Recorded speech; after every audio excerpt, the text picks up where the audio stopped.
So what I wanted to do today, I think, was just maybe to talk really quickly about anxiety and what that has meant in my life.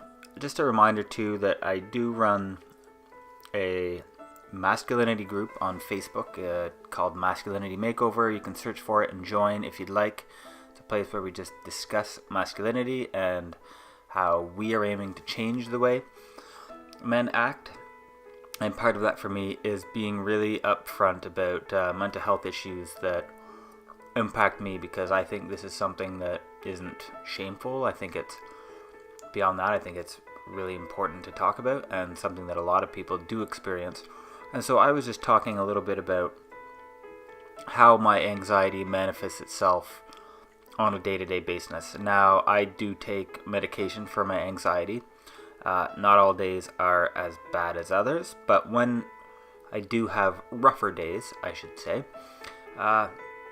these are some of the things that happen with me. And I'm saying these kind of things just in case you've been thinking the same kind of thing and wondering if you're the only one who ever has them. So the list of things I came up with included always feeling like everything I do is a mistake, and basically overthinking every decision that I make during the day. So this can be as simple as sending an email to as big as, making a purchase on my credit card.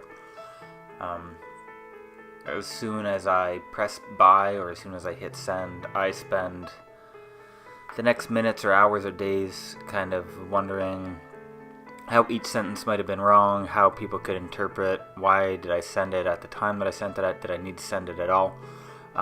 These are the little things that happen. And then kind of in the same vein, the mistakes that you do make, let's say it's at your job, and it's a genuine mistake, you're not thinking something that's normal is a mistake. Those mistakes, which are maybe forgotten by everyone else, to you seem like these big life-altering events. So it's really hard to operate, to spread care for those around you if you're spending your whole day thinking that all the stuff that you do is wrong. One of the things that happens with me is I get really jealous of the successes of others. This isn't something that I love or feel entirely proud of, but I'm being completely honest with you that I see other people around me being extremely successful and doing things that I personally wish I was doing. And when I'm in one of my anxious states, I inwardly feel the jealousy around these kinds of things. And sure, I wish I didn't get so jealous, but I do. And so I'm sharing that with you. And small tasks feel huge. I was today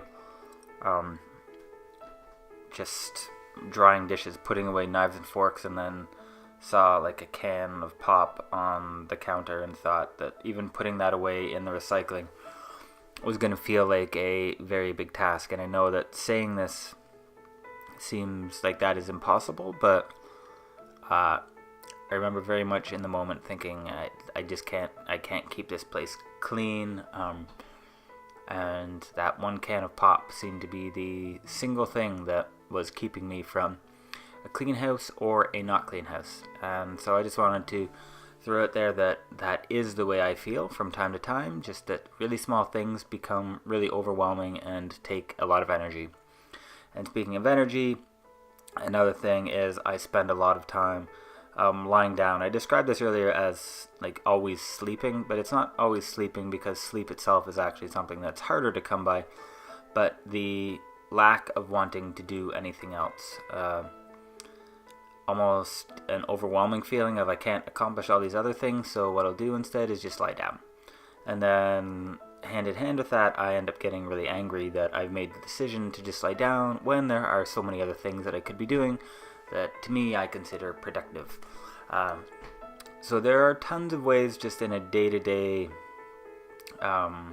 experience your anxiety can manifest itself. And so I'm sure there are many things that you feel that I don't feel, and I'm sure I feel things that you don't feel, and I don't think any of our stories are not of anxiety or depression. And I do encourage you to talk to people if you can, and I also encourage you, when you're feeling well, to check in on other people as well, because I think we put a lot of pressure on people to reach out when they're feeling down.